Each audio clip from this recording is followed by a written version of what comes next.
So here we've got our warp measured. We're ready to take it over to the loom. And we want to make sure that we have the pori cross, which is right here, tied properly so that when we transfer the threads, they don't get tangled. I've put extra ties on each side of the cross so that again, it supports that action. And you can do what's called like a cinch tie periodically down the length to just kind of hold things together as you're working with it. So I'm going to take it off the bottom peg. So here I'm taking it off the bottom peg.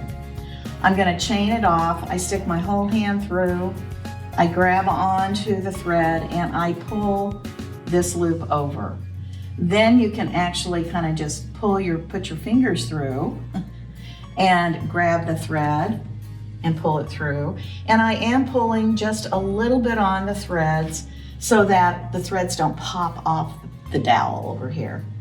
So here we're going over here, and then I'm going to transfer and I'm going to go back the other way. Again, this allows me to give a little tug, and we're just going to chain this yarn right off to the other side.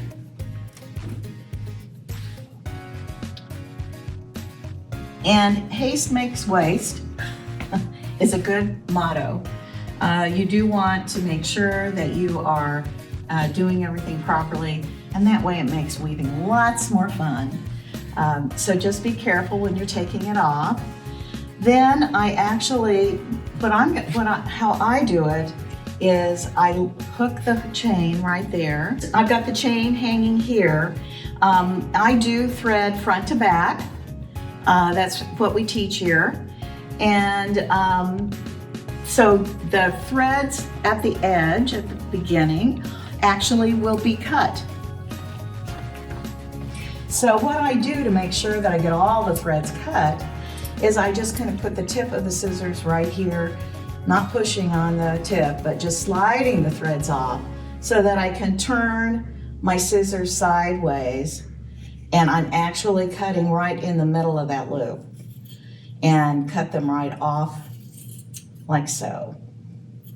Okay? And then now we're ready to take it to the loom. So now we've got the chain, we brought the chain over here. Be sure that you don't pull the loop all the way through, because then you're tying a knot. So you want to keep it so that you can undo the chain by just simply pulling it out. Now, when we're ready to do the threading, I always leave a cord on each side of the loom. And I bring that cord forward. This is how the lease sticks get attached to the loom with this cord. So here I'm right-handed, so I usually start on the right side of the loom. It makes no difference which side you start at. And I'm going to thread this cord up through the hole and also through the second stick, like so. And then we can use the shuttle race here just to hold those sticks in place. And when I tie this on to the front, I want this cord to be fairly taut. So it should be able to make a little bit of a sound there. So I'm going to do one tie. The easiest way, I've got those on, the sticks on, is because this is angled, I pull back this way and then I rock the thread back so that the thread keeps nice and tight. And this thread should be kind of like what you might have in your kitchen, a nice stout thread that's very strong. And then I want to tie a bow. Again, I don't want to tie a knot. I want to tie a bow. So I've done one little single tie, and then I bring the loop around, stick the thread back up into that loop, and when I pull it down, I've made a very good slip knot so that when I'm ready to finish, I can just pull the slip knot and it's undone. So let me show you that again. You want to go over the bar when you're tying it, over the breast beam.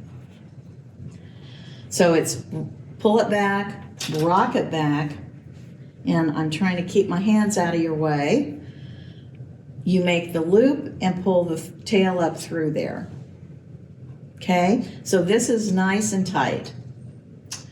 Now, before we tie it on this side of the loom though, we've got to get the yarn on the lease sticks. All right, so what we're going to do is we're going to back the yarn up until you can see all of the ties that you made here by the cross. There's 3 different ties. And if for some reason the rest of your chain comes undone, that's either okay, or you can simply grab that and chain it back up a little bit. So here are the 3 areas that we tied. I'm going to lay this in my lap. And, you know, here you're looking at the cross, and it's still kind of got lots of threads there. So the easiest way to separate the cross is to grab the bows over here at the side and separate them. And separate on the other side. And lo and behold, there's your lovely pori cross. Now, if for some reason when you separate those threads, you've got a little twist, you want to correct that, obviously what you need to do is just simply pull this back over so that it's looking this way. If you have a very wide project and you have multiple chains that you're having to deal with, you want to have the bow looking up at you. In other words, you don't want the bow looking down, you want the bow looking up, because that is the last place that you tied. And therefore, that is the end of the color sequence that you made. So when you put those on, if you have multiple chains, you put them on because you've numbered your chains 1, 2, 3. And so you're going to put them on so that the bow is going that way. And that way you have end of this chain starting with the beginning of the next chain that you made. And it will keep your color order correct. So here we've got these down here. We opened these up by pulling these to the side. And now we have to get them up here on the sticks. Well, you know, you look at the sticks and you wonder, am I going to have to break the sticks to get them on there? But no, you're going to put your fingers, your left hand, your fingers and your thumb down, and you leave your fingers and thumb straight. Don't, grab them. Leave your fingers and thumb straight so that you can bring those threads up over to where the sticks are, and you can put a stick through the back and a stick through the front of the cross, and now you're ready to tie this on this side. Now, we want these sticks to lay flat. We don't want them to be kind of bouncing around, and we also don't want them to be sliding back and forth. So what you do is you turn the stick and the second stick to make it lay flat. What we've done is we've forced the cord to go up through this hole and down through that one. On this side then, we're going to do just the opposite. So if we went up through this stick hole, we're going to go down this side and pull it through, and then we're going to come up through this other side.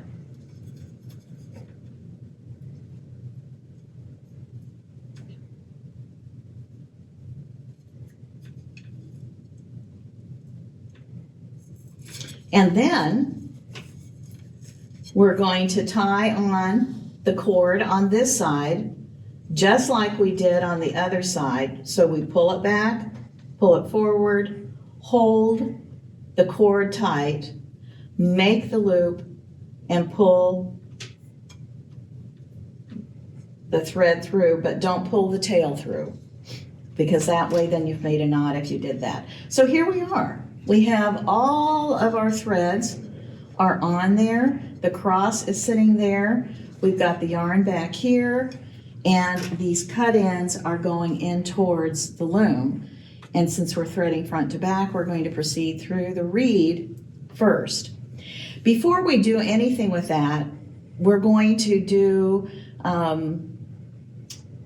I refer to it as my pet peeve, because I want to make sure, since I'm going to start dealing with the threads, that those threads all stay tight and the same length. So I'm going to take my chain and wrap it around the breastbeam, and I'm going to wrap it 2, 3, 4 times around the breastbeam. And like I said, if it comes undone, you know, it doesn't make any difference. We're going to ultimately get it undone.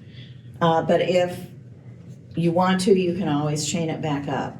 But now what I've done is I've secured these threads very firmly onto the loom so that when I start messing with them, they all stay neat and tidy. Now I'm ready to take off all those ties that I put on. And when you put on these little ties, it's better or easier, of course, do them with a bow so you can untie them. But it's best to use a contrasting color so you can just see them more easily. So now those are off, and these back here are in the bundle of the wrap. We can take those off at a later time. In planning the project, you've already decided how many threads to the inch that you want. So in this case, we're going to have 12 threads to the inch. And so the reed that we're using right here that sits in the beater bar, that we are going to use a 12 dent reed. So we're going to put 1 thread through every dent. Now on this particular loom, there is a way to pin the beater bar so that it's up there and you don't have to hold on to it yourself. And we're going to be putting threads through the reed. And this is a reed hook, and you can also use just a regular threading hook as well if you prefer. I think the reed hook is a little easier to hold. So what we're going to do is start going through the reed. And in this case, we're going pretty much towards the edge of the threading. So now we're ready. We've untied the ties and we're ready to put the threads through the reed. We're doing a project that is using a thread that needs to be set at 12 threads to the inch. So we are using a 12 dent reed, and we'll put 1 thread through every dent. The project itself is about 10.5 inches. So you go to the middle of your loom, and then if you want to, you can estimate 10.5 inches is roughly 5 1/4 inches this direction. You can use a ruler if you'd like to determine where you need to start, or you can do kind of guesswork. If you're doing something the full width of your loom, you want to make sure that you know that you have enough width in your reed to start. So I'm just going to bring this forward, the beater bar, and this particular loom has a pin that it can hold the beater bar in place, and we've kind of determined that we're going to start right here. So let's look at the cross. The cross, when you used the warping board, you went to make your cross, you went over the cross and then under the cross so that you made an X. So here, our first thread is going to be a floating selvage thread. So we're going to put that through the reed. Then what we're going to look at is that I'm looking at this leash stick. Here at the cross is here. So this thread goes over this stick and the next thread comes from underneath. Hence, that's where the X is.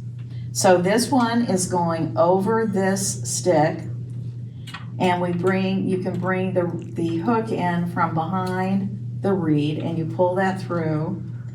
And then the next one is going to come from under. So you're not looking up here thinking this is the next thread. You don't want to neglect the thread that's coming from underneath. So this next thread is coming from underneath. And so you go into the next dent, you grab onto that thread, and then just to make sure that extra threads don't get drawn up with the thread you're working with, I do kind of a little A-OK type ring there. So that when you pull this up, anything else that's coming up with it, as you can see here, that's coming up, is going to get dropped down. So here I'm going to grab that and I pull this through, and there you go. That thread is now in. So we've done an over and an under, and now we're going to do another over under. So there, I've kind of drawn that up, go into the next slot, pull it through. The next one comes from underneath, grab it, and you will pull it through. I like to have the threads dangling down like this because that's how I learned. But some people prefer to bring all the threads up here on top so they can see it a little better. So like the next thread, you know the next one is this one because it comes that way. If you grab a thread that's wrong, it's going to drag more threads over. Okay, so we have this next thread. I'm looking on this bar. It's an over thread, so I am going to pull that one through. And there was one of our little tie-ons. And then the next thread comes from underneath. So where I look is right here at the cross, and your sticks are separating it. So I know that this is the next one. And I pull that through. Now some of us have older eyes, and I'm just going over and under as I go across here. But sometimes people have trouble seeing from the back where the next slot is in the reed. Well, there's nothing that says you can't go this way into the next space, and now you have both hands available. And so you could take your thread and lay it across and then pull it through. It's a little slower doing that, but if that's what works and is accurate, that's what you want to do. So here I'm looking right here and lifting that next thread, which is coming from underneath on the cross, and I pulled that one through. Okay, so I'm just going to continue across for a while, only I'm going to have mine down. And we'll just get this in. We're going to go all the way across for our project. We've done the colors in the color order that we wanted them on the warping board. So really, we've already determined the color order And so you can see that the color is changing because that's how we planned the project. Okay, so I'll see you in a little bit when I get this all done.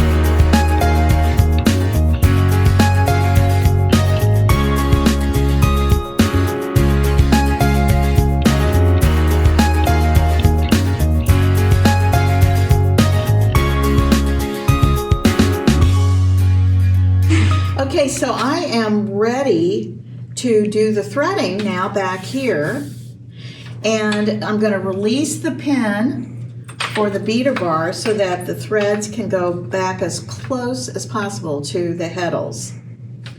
I leave the lease sticks in. And actually I'm going to take the one closest to the beater bar and slide it all the way up right next to the reed. The other one can stay back here, or you can move it up if you want to, but this lease stick is going to help lift the thread so you can tell which thread comes next, over, under, over, under. It helps on that. So now I'm going to go to the back of the loom, and no longer will the reed hook work because it's too big to go through the eyes of the heddles. So I put that tool away, and now I'm going to use a threading hook or a sleigh hook that has an arm on it. And some of them are straight, like this, come straight out. Some of them actually have a bend in them. But it has the little hook to pull your threads through the heddles. So I am getting ready to thread, and I'm going to want to comb through with my fingers all these threads to get the little mess that I might have made coming through. You do it very gently, and because of the pet peeve in the front, the wrapping around the breast beam, I can do this and I'm not pulling threads any further than is allowed up there, and so they're all going to be roughly the same length. So now we're ready to actually do the threading, and I'm going to be referring to my threading draft. You can use the threading draft in different formats. You might have a book that you're using. You might be looking at a magazine. You can lay it to the side of the table. But doing that, if you have something up high, it does help it make it easier for threading. Now I know we don't need all the heddles, so I'm going to leave some heddles over here on this side, and I am going to move these straight over here. So we're ready to start threading, and I know that we don't need all of the heddles, so I'm going to slide some over here. But the one thing you have to remember when you're threading front to back, we started at the front, we went through the reed, so now we're ready to go through the heddles. But to do that, we are sitting at the back of the loom. So your pattern draft, like right here is a pattern draft that you can see. And this is set up as if you were sitting at the front of the loom. So what you can do is turn the pattern draft around so that you know the first thread is in the position of the harnesses. So if you laid this up here, this is threaded 4, 3, 2, 1, and so the first thread will go through a 4, so it's the one closest to you. And that way it keeps it as if it's still sitting at the front of the loom, the threading draft. So now I'm ready to start threading. So the first thread is a floating selvage. So this one, we're just going to pull through, and it's not going to be through any heddle. The other thing is that this gives me quite a bit of freedom, space, length on this side, but I think I want these threads to be a little longer. So what we're going to do is to go to the front of the loom, and the pet peeve, I'm going to rotate it so that it gives a little more space without undoing it. So now I've given a little more length to those threads. And now I can come back here, grab them as a whole, and pull them through, and now I've got a lot more length. And that makes it more secure in the threading. So now I'm going to tuck those back because they're ready, they're sitting back, they're waiting to be threaded. So we're going to pull this, again, we're going to take this first one that is a floating selvage, and I'm pulling it through. And then I'm going to start pulling threads, and I can tell that because I pulled the leash stick up close to the reed, there's a little space between the one that goes over and the next one that comes from underneath. Hopefully you can see that, but that really helps in knowing which one comes next. So here I'm taking the high road and I'm going to thread it through a 4. And then I'll take the low thread and it's going to go through a 3. And as you can see, I'm following the direction here of this repeat. So it's going 4, 3, 2, 1. So I just did the 3. And sometimes I'll even take both threads in my hand and I can put my finger, my pointer through there so that I'm lifting, I'm pulling the heddle out. There's a number 2. And I already have the low thread in my hand as well. And so there's a 1. So we have now threaded 4, 3, 2, 1. And we'll keep on repeating across here as to how I want it threaded. If you want just to grab one thread, it works just as well. If you want to pull 2 threads at once, you can. That's really up to you how you want to do it. The other thing that you want to do is to check your threads as you go. I usually check about an inch worth. Well, at 12 threads to the inch, at 12 threads to the inch, that would be 12 threads. But actually, I'm going to go do a little bit bigger group here because I want to get to where the pattern repeat is a little different. And in this case, I know because the color change is where the pattern repeat changes. So after I get through with these 4 threads, I'm going to check to make sure that I have it threaded correctly. Okay, so here we've got those threads. You just get in control. You want to always let the threads know that you're the one that's in control. So just get in control, and you're going to kind of gently pull back on these. And then you can literally pull these threads to the side. This one is that floating selvage that we talked about. It's not through a heddle. Then it goes 4, 3, 2, 1. And you'll notice that the 4, 3, 2, 1 is repeated 4 times. So there's 4, 3, 2, 1, 4, 3, 2, 1, 4, 3,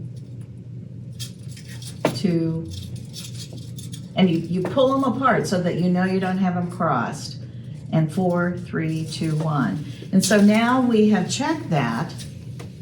So I'm going to do a little slip knot. So what that, it comes undone real easily. So you just do kind of a little slip knot there. You don't pull the tail through, because that way then you'd have a knot. So you just do it like so, and you know that you've checked those. So now I am continuing on to do this blue section, which is right here. And that's threaded a little differently. It's threaded 4, 3, 4, 3, 2, 1, 2, 1. And keep on repeating that across that section.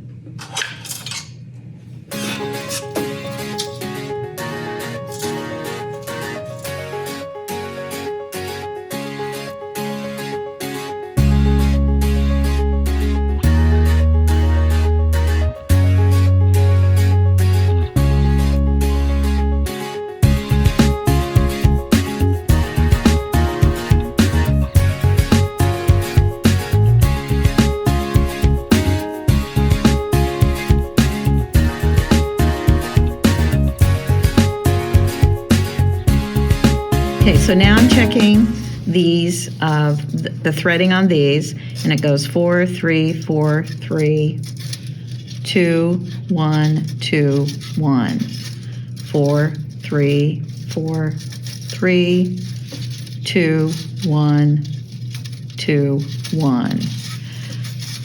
And I'm going to tie those off because I've checked those. All right, then we've got another little group here still of those. And it's 4, 3, 4, 3, 2, 1, 2, 1. You can tie them all together actually if you want to, but now I'm going to go back to the previous threading, which is actually, that's the pattern repeat right there. So the pattern repeat ended on the 2, 1, 2, 1, and now I'm going to go 4, 3, 2, 1, 4, 3, 2, 1 for this center little section.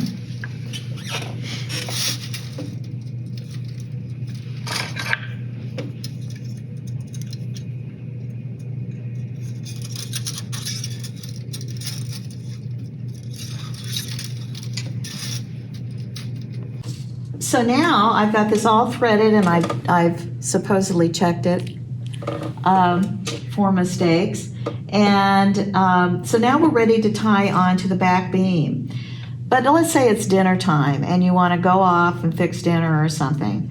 Always have your threads tied. Never leave them open. It takes nothing for a cat or a person to walk by and push the beater bar forward and pull the threads out. So, you know, always make sure that you've got everything secured well before you leave the loom. So now we're ready to tie on. And so I'm going to release the back brake so that I can pull the tie-on bar up over the back beam. And I will also use these cords that I use for the leash sticks. I kind of let them come out here so that I've got makes a little table. It really helps to have it for when I'm tying on. And I'm going to advance it just a little more there. So here I've got these small groups tied, but I usually tie on to the warp beam bar with, roughly 12 threads, an inch worth. So if you've got 20 threads to the inch, you'd have 20 threads in a group. 12, it's not worth your time to actually count them, but you can kind of look up at the beater and say, oh, that looks like an inch. So I'm going to tie them on, and how I do it is I go over the bar, under the bar, bring them up at top, and I do a small tie on this. you don't want to do a great big bow or anything because that's wasting yarn. So what you're going to do is just take a small group, and I'm just going to kind of guesstimate that I've got about an inch worth of yarn from the reed, and over, under, divide, and if need be, I can even tie the bow. Like here we've got a little short thread right here. Just give it a little tug, and that way it gets as long as the other threads. And if you want, you can even tie the bow or the knot up here in midair and then pull it down, and that way it saves waste. We aren't tensioning back here, we're just attaching the threads to the loom. And so here I'm just going to keep right on going. And you also want the threads, the cords from the beater or from the bort bar to come up straight up. The cord itself to come straight up, so that when you're tying on, your threads are coming accurately back to this back bar.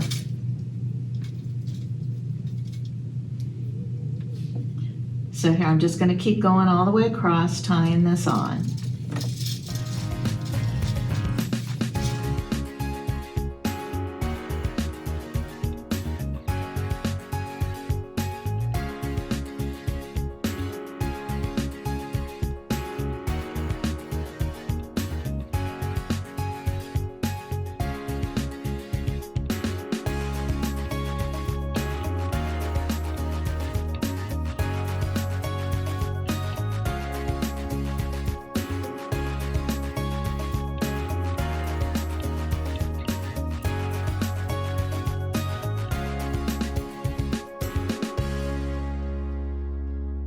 So what now, we're all tied on here, and we're ready to wind the warp onto the warp beam, which is back here. First thing we have to do, finally, we can undo the pet peeve that I call that, because now we're ready to advance the threads forward. And now any of these ties that are here that you can get a hold of, now we can take those off as well and get rid of those. The temptation for everybody is that they want to comb through with their fingers. You don't want to do that. It has a tendency to make more more tangles in the yarn. So you do want to just simply pull back. You pull back, but you can also do kind of this giddy up motion. So it's pulling back and snapping it. That way the lease sticks can come back, and they will help in the tensioning to wind on the yarn. Now if you have a small enough loom like this, you can actually stand at the front, stand on the brake release, hold the threads, and crank backwards. So you can do that, but you'll notice here that we actually have the threads coming up, and they're getting a little more tangly here, right? So then you stop, you come back to the front, you do the giddy up motion, and it really is just pulling back and down at the same time. So here you've got that little giddy up motion, and then you can continue winding on the back. And as soon as the yarn starts to wind on top of itself, you do want to wind in paper. Our favorite is this one-sided corrugated cardboard. And but you can also use like the brown wrapping paper, but it has to be very heavy. It can't be scrunchy at all. It must be heavy. Some people use sticks. Personally, we prefer the cardboard. So you start that paper in there with the yarn, and again you want to get up here, do your giddy up motion, You can pull the lease sticks back, step on the brake release, and keep cranking. But you do want to pay attention up here that as you're advancing it, you don't want to let the lease sticks get pulled clear up there to the front.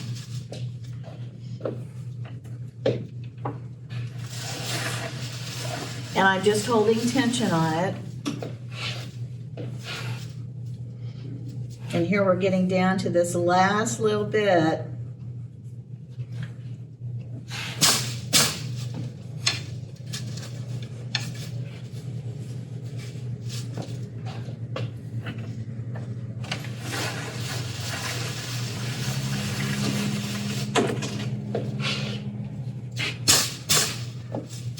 Looks like maybe just one more little roll. And if, like right here, it seems to be catching up just a little bit, what you can do, you don't want to pull particularly on those, but you might strum to the side. And see, there goes the little bit of tangling that was starting there.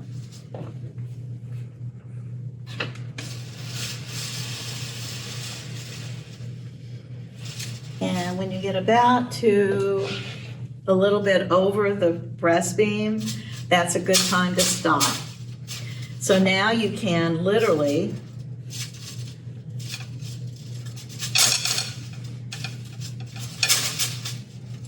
now we are ready to take the lease sticks off. You used a slip knot at the beginning, so it makes it very easy. So you get these lease sticks, untie the cords, you've got the lease sticks off, and now you're ready to tension and tie onto the front of the loom. Okay? Now, this is the ideal time to check for mistakes. And I am going to go ahead and cut the ends of my threads. You can either try to go through the loops if you want. I usually don't want to waste that much time, so I just kind of cut the tails off as I go across.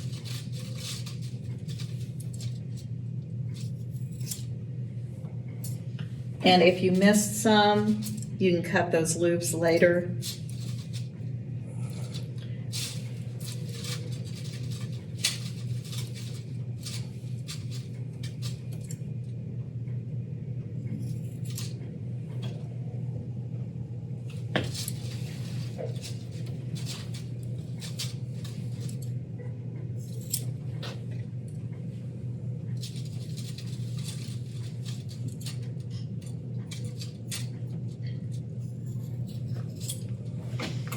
All right, now the dangers that can happen are that, again, you bring the beater bar forward and your threads will get pulled right out, or you can walk away from the loom and hit the beater bar and do that, or the cat will come in and do something. So if you are not going to work with your threads immediately, always just tie them in big bundles. That's all you need to do to secure it. Now we're ready to go ahead and check for mistakes. So I'm going to be sitting back down here, and what you're going to do is step on your tabby, which is A and B in your tie-up. So I'm going to step on that. And you want to see a couple of different things. You check to see if your threads are evenly spaced and that the shed is clear. Now, I have purposely put in mistakes for you so that you can see how to fix them. So here, first of all, I'm going to step on the tabby. And if you look across the threads, they're not all evenly spaced. Like right here, they're nice and evenly spaced all the way across here. Sometimes it helps to put in a lease stick or something that's lighter or different colored. And you can see where there's gaping holes going along here. Over here, it looks quite nice. It's very evenly spaced. But in here, we have some mistakes going, okay? All right, so here you can also see that these threads are hanging down in the shed, the opening. The opening should be nice and big and clear, but those are sitting there. So I'm going to grab onto these threads, and I'm going to let the threads down, and I'm going to look to see what is going on. Now again, when you move the beater bar forward, why don't you pin the beater bar so that it sits there and your threads won't fall out.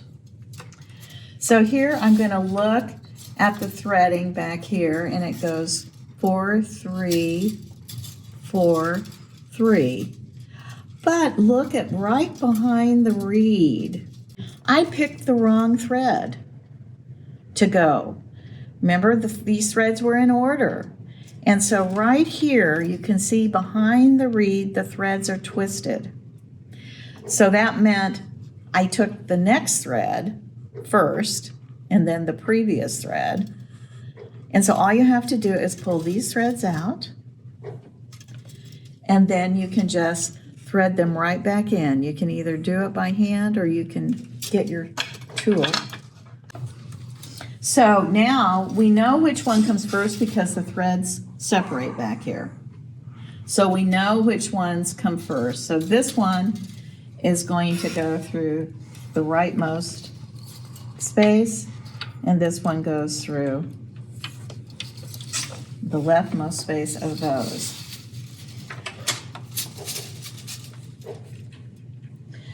Now, what I'm going to do is step on that treadle again, and at least that first one is fixed. Okay, so now we only have one other one here. So let's look at that one and see what's going on. It may be the same. So we're simply going to pull it forward, pin our beater bar, and we're going to look back here at these threads. You can tell right off the bat which threads because you're pulling on them. So these should be a 4 and a 3, which they are. And again, notice that they are crisscrossed here at the back. So we're going to pull them out, separate them so you know that if they aren't separated, they're going to be crossed again. So we're going to do that. And we're just going to thread those right back in through the dent. Okay. Now let's keep looking though. And now it's looking a lot better up here, but right here in the middle, okay, right here you can see that there's two places where there are spaces here. Right here, let's pull this. Right here, you've got a little bigger gap, and right here, you've got a little bigger gap. So let's look at this one first. Okay. So we're going to step on the treadle. Right here's this big open tooth. Right here. And we're going to go back and look in the harnesses to see why we have that extra space. All right, so we know how it's threaded, but right here, if you pull on these, you know something's going on here. And let's take a look. This area, you've got to look at the pattern repeat. Right here, it should be threaded 2, 1, 2, 1, but it's not. It's 2, 1, 1, 1. So the 2 is correct, the first 2 is correct, the next 1 is correct, but this next one, that one should have been a 2 instead of a 1. So There's no extra heddle sitting there for a 2. So there are what are called repair heddles that you can use. And a repair heddle, the top and the bottom of this heddle is split. You can see that there's 2 pieces of metal there. So we need a heddle on harness number 2. So we're going to slip this one on harness number 2 at the top, and then also down at the bottom. Okay, and then we're going to unthread this one that's incorrect.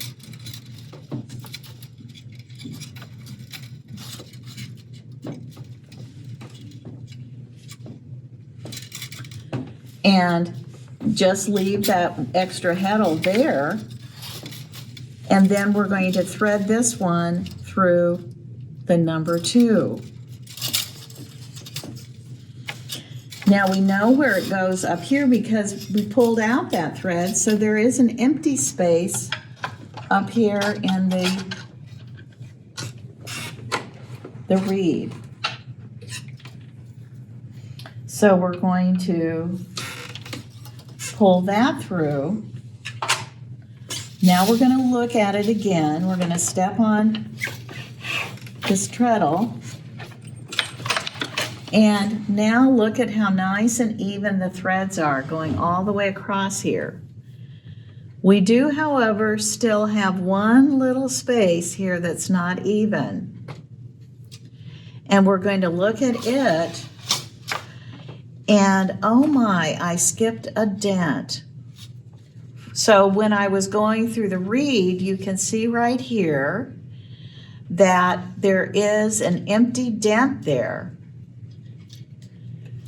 You could leave it in, but it really does show. So it's best to correct it. And what you're going to do is shift all of these threads over one dent. You don't have to unthread it. This is all what happened here just in the reed. And you don't have to pull everything out. You're just going to go into the empty space with the threading hook.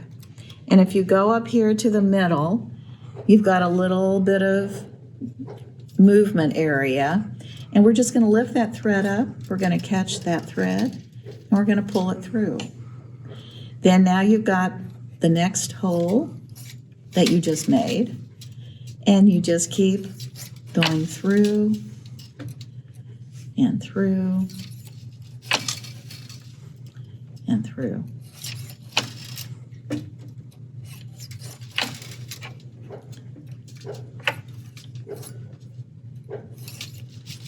Until you get to the end, and we're not very far off. And then we are going to check again, but we're also going to check on the opposite half of plain weave to make sure that everything looks good. Fixing these mistakes, nobody means to make a mistake, but you know, your mind wanders. You know, hopefully the kitchen's not on fire, but the phone might ring. And so little mistakes can happen, but they're easy to fix. Just about every kind of threading mistake can be fixed. So just grit it and take care of it before you start to weave. All right, so here we're back again. We're going to step on that same treadle that we were stepping on, and everything is looking really good. Look at how evenly spaced the threads are across here. The shed is nice and clear. But just to make sure, we're also going to step on the other half of that plain weave. And likewise, it looks good. So I think we're ready to go. And now we're going to tension it. To tension it, we've got to bring up the cloth beam bar, which is down here in the front. This is the cloth beam. So we're going to lift the pawl so that you can advance this, and you're going to bring it up over the top of the breast beam and then re-engage the pawl. Okay? Now we're going to take small groups, and I usually do absolutely not more than an inch of threads. And now I've got too much thread length here. See how there's this would all be waist, and I don't want fringe that long. So what I'm going to do is just simply crank the yarn back just a little further, and this looks much better. So here I go, I comb through these threads, and sometimes I'll just kind of run my fingers along it. And I'm going to go over the bar, under the bar, divide it, come up on top, and this time I'm going to put my thumbs right here at the tie, and I'm going to push away, and then I'm going to pull out. Then I'm going to go over to this side, and I'm going to do the same thing. I'm going to take my small group, and by the way, the floating selvage, it should be sitting up a little high. That's what it's meant to do. So we're going to go over, under, divide, and I'm going to put my thumbs right here. I'm going to push away, which is tightening the thread, and then pull out. Okay, so I've got those pretty snug. Now you want to just keep doing this, going back and forth in these small little inch groups.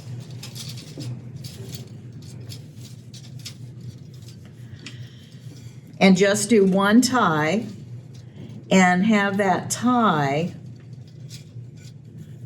fall over the front of that bar.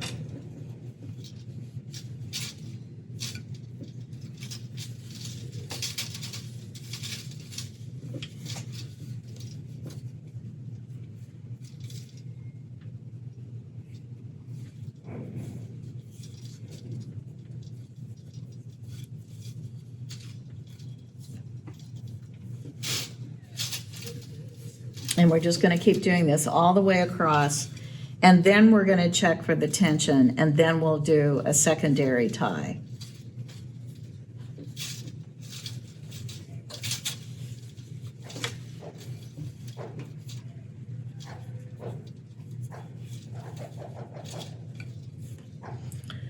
And again, you want the cords from the breast or the cloth beam to come straight up in position.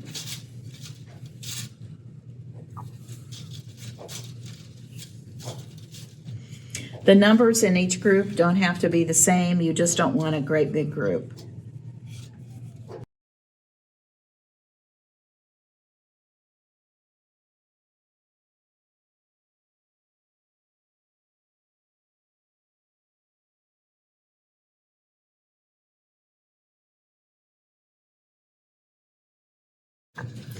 Okay, now what we want to do is close our eyes or look away, one of the two, and we want to run our fingers across here and see if it feels like it's all about the same tension.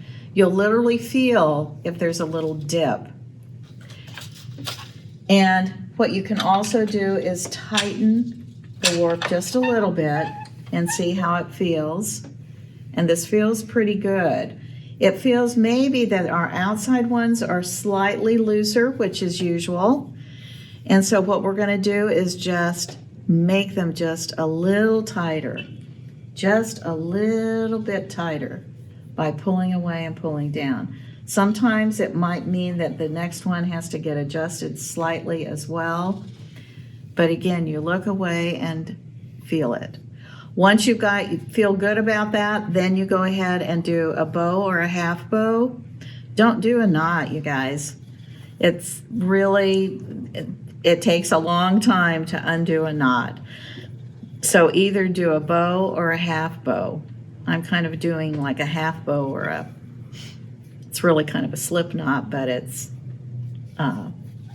it makes it easy to undo we need to change anything. And once you got this done, guess what? You're ready to start to weave.